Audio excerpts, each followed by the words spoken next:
السلام یو ځل بیا ښه راغلاست تاسو ټولو درنو زړه ته نږدې زده کوونکو ته اشرف شریف یم او تاسو سره په نن درس کې د کانورسیشن یعنې محاورې په برخه کې ویډیو نشرو. نن موږ غواړو لکه څرنګه چې تاسو ته معلومه ده موږ په دې چینل کې تاسو ته په 3 کټګوریانو باندې درسونه درکوو چې د 4000 لغاتو د 80% تاسو سره په انګلیش کې زده کړه کې کومک کوي سي. دویم د کانورسیشن برخه ده چې هغه ته محاوره موږ تاسو او درېمې هم چې موږ تاسو هغه د ګرامر برخه ده هغه هم تر ټولو مهمه ده. نن به موږ تاسو زده کړه کوو چې په انګلیسي کې څنګه موږ تاسو د یو چا سره خبرې وکړو. صحیح سو د کانورسیشن برخه ده. البته له ټول څخه نړۍ مننه چې موږ سره په چینل حتما کوم کسان چې موږ سره درسونه په دې چینل باندې تعقیبوي خپل مثبت نظرونه په کمنټ کې موږ سره شریک کړئ. موږ تاسو کمنټونه د هر ویډیو په شروع کې د تاسو ته شریکو چې کوم کسان موږ سره کمنټونه کړي وي همداشانته ویډیو لایک او د موږ د چینل په سبسکرایب کولو سره زموږ هر درس تاسو ته ان شاء الله په وخت سره به در رسیږي. کانورسیشن برخه کې موږ تاسو لرو یو کیو دا چې کوېسچن برخه ده او ای معنا د انسر یعنی پوښتنه کیږي او بل ورته جواب ورکوي. ګورئ دلته پوښتنه سوې ده How many people are there in your family? How many څومره people are there in your family یعنی څومره خلک ستاسو په فامیل کې شته دي یعنی ستاسو په فامیل کې څومره خلک ژوند کوي. مثلا ته یو چا څخه پوښتنه کوي چې تاسو په فامیل کې څو کسان یې نو ته کولی شې ورته How many people are there in your family ستاسو په فامیل کې څومره کسان دي. دی ورته وایي There are 5 people in my family دلته دی وایي 15 کسان یا 15 خلک زمونږ په کور کې یعنی 15 کسان. ګورئ موږ تاسو لرو دوه ډوله اصطلاحات یو ته ویلی سي person یو ته ویلی سي people. person ویلی سي یو شخص ته. صحیح سو موږ تاسو په انګلیش کې مثلا لرو یو ته ویلی سي person چې شی person PERSON دغه person ویلی سي شخص ته یو کس ته. صحیح سو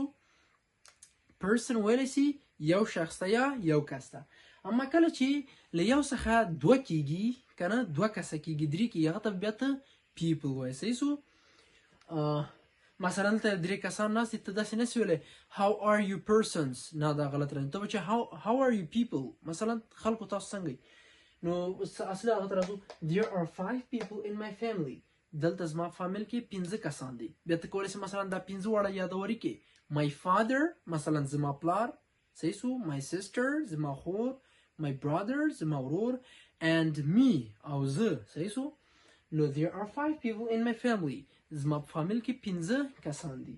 بیا کوېسچن پوښتنه کیږي does هر وخت چې ما تاسو ته ویل دي do does did SMR to be verb کې همدا SMR سو په to be verb کې do does did سو په to have verb کې have has had سو دا هغه کومه کې کله چې دا فعلونه په سر د کلمه راځي سوالیه جوړیږي. نو وایي does your family live in a house or an apartment وایي does your family live آیا ستاسو فامیل ژوند کوي in a house په یو کور کې or an apartment او یا هم په اپارتمان کې یعنی معنا دا چې دوی آیا په یو کور کې ژوند کوي او که یو په اپارتمان کې ژوند کوي. دوی ورته we live in house موږ په یو کور کې ژوند کوو. in the countryside یعنی په یو روستا کلي کې روستا کلي کې ویلی سي یعنی یو داسې کلیوالي کلي کې. صحیح سو یو کلیوالي ژوند کې دې ته ویلی سي countryside روستا روستایي ژوند یعنی د کلي ژوند. صحیح سو We live in house in the countryside موږ ژوند کوو په کلي ژوند کې یعنی روستایي ژوند کې. countryside بیا پوښتنه کیږي what does your father do what does your father do ستاسو پلار څه وظیفه لري. what does your father do ستاسو پلار څه وظیفه لري وایي. صحیح سو مثلا ته په دې کې نور جملې هم جوړه سو what does your brother do. صحیح سو what does your sister do. صحیح سو what does your mother do. نو پوښتنه کوي What does your father do ستاسو پلار څه وظیفه کوي. هغه ورته وایي My father is a doctor My father is a doctor زما پلار یو ډاکټر ده. He works at the local hospital He works at the local hospital هغه په یو محلي هسپتال کې کار کوي. صحیح سو My father is a doctor زما پلار یو ډاکټر ده او همداشانته he works. وګورئ زه دلته تاسو ته یو بل څه ښیم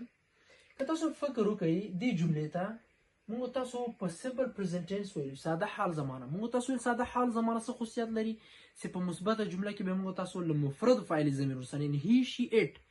د دو سره چې کوم فعل دی خواته راځي هغه به اس ورکو اس یا ایس به ورکو بیا مو ویل ایس هغه وخت ورکو چې کله په سی اچ اس اچ ایکس همداشانته په او باندې ختم وي نو دلته اوس تاسو ته ښیم ګوره هی وګورئ تاسو ته دغه هی چې ده اچ ای هی مفرد ده اوس به موږ تاسو څنګه پیژنو چې آیا دا حال ساده زمانه ده اوس وګورئ هی ورکس دا ورکس ته تاسو وګورئ اس یې اخیستی ده نو تاسو باید پوه سئ چې دا ساده حال زمانه ده هی ورکس اټ د لوکل هاسپیټل هغه په محلي هسپتال کې کار کوي صحیح سو بل موږ تاسو کله چې په یو جمله کې ډو ډز یا ډو ناټ ډز ناټ راځي او همداشانته ورب ون راځي یا په فعل کې بیا اس یا ای اس راځي نو دا هغه علائم دي چې دا د ساده حال زمانې موږ تاسو ته ښودنه کوي بل راځي وایي how old is your mother how old is your mother صحیح سو ستاسو د مور عمر وایي څومره ده how old is your mother ستاسو مور څومره عمر لري هغه ورته وایي she is 40 years old هغه 40 کلنه ده she is 40 years old هغه 40 کلن یا 40 کلو عمر لري 1 year younger than my father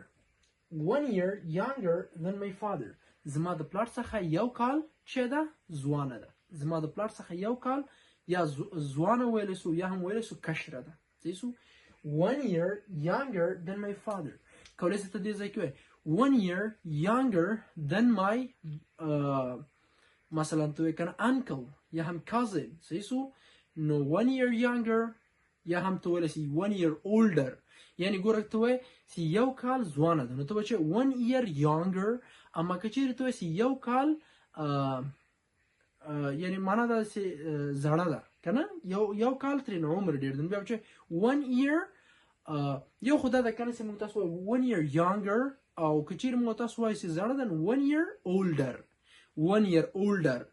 یعنی یو کال غټه ده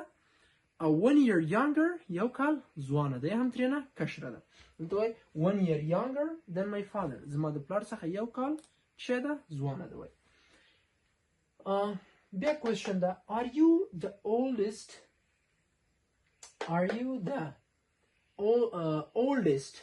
the OL ده ښه